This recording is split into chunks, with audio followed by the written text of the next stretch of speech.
अम्मी जान, तूबा, तुम नसरीन के इस घर में आने के पहले दिन से ही मुझे लगातार वार्न कर रही थी। तुमने कैसे समझा कि तुम्हारे बाबा और उसके बीच में कुछ चल रहा था?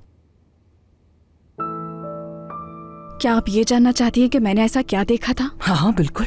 क्या हो गया है सादिया, किस तरह के सवाल कर रही हो तुम इससे? ऐसा कभी कुछ नहीं देखा मैंने।